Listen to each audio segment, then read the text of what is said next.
प्रेम अनिल मालपेकर, राजापूर तालुका व्यापारी संघ अध्यक्ष आणि एडी मालपेकर ज्वेलर्सचे प्रोप्रायटर. सर्वप्रथम मी नवराष्ट्र टाइम्सला मला आदर्श समाजरत्न पुरस्कार दिल्याबद्दल खूप खूप धन्यवाद देतो.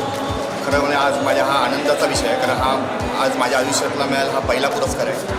आणि आज माझी आई असती तर तिला खूप आनंद झाला असता. तर मी पहिला पुरस्कार मी दिवंगत आईला समर्पित करतो. या पुरस्कारामध्ये माझ्या आईवडिलांबरोबरच म्हणजे भावंड आणि माझ्या मित्रमंडळात आणि माझी पत्नीचा तेवढाच सहभाग आहे असं मला वाटतं.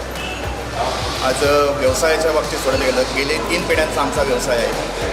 आज ग्राहकाचं हित हेच आमचं ध्येय म्हणून आम्ही व्यवसाय करतो. त्यामुळे 3 पिढ्यांचा ग्राहक आमच्याशी जोडला गेला आहे. सोन्या चांदीच्या व्यवहारामध्ये बऱ्याच व्यक्तीचे व्यवहार करताना गैरसमज होते. तो गैरसमज दूर करण्याचं काम आम्ही गेली 3 पिढ्या करतो आहे. त्यामुळे आजोबा त्याच्यानंतर त्यांची मुलं आणि नातवंड आज आमच्या या पिढीशी जोडले गेले आहेत.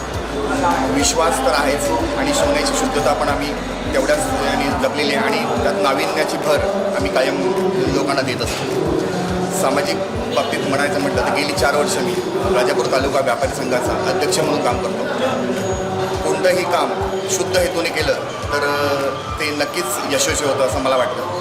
कारण हे काम करत असताना व्यापाऱ्यांचे छोटे मोठे प्रश्न आहेत हे 100% प्रामाणिकपणे सोडवण्याचा मी गेली 4 वर्ष प्रयत्न करत आहे.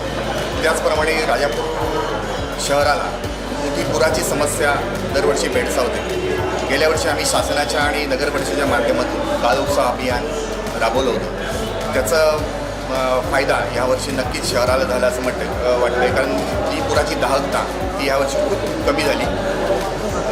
यापुढेही या पुरस्काराने नक्कीच पुढे काम करण्याची प्रेरणा मिळेल असे मला आशा वाटते. आणि ह्या ठिकाणी माझ्याबरोबरच आणखीन बऱ्याच व्यक्तींना विविध क्षेत्रात काम करताना संस्थांना पुरस्कार मिळालेले आहेत. त्यांनाही माझ्या वतीने खूप खूप धन्यवाद देतो आणि माझे 2 शब्द संपवतो. जय हिंद, जय महाराष्ट्र.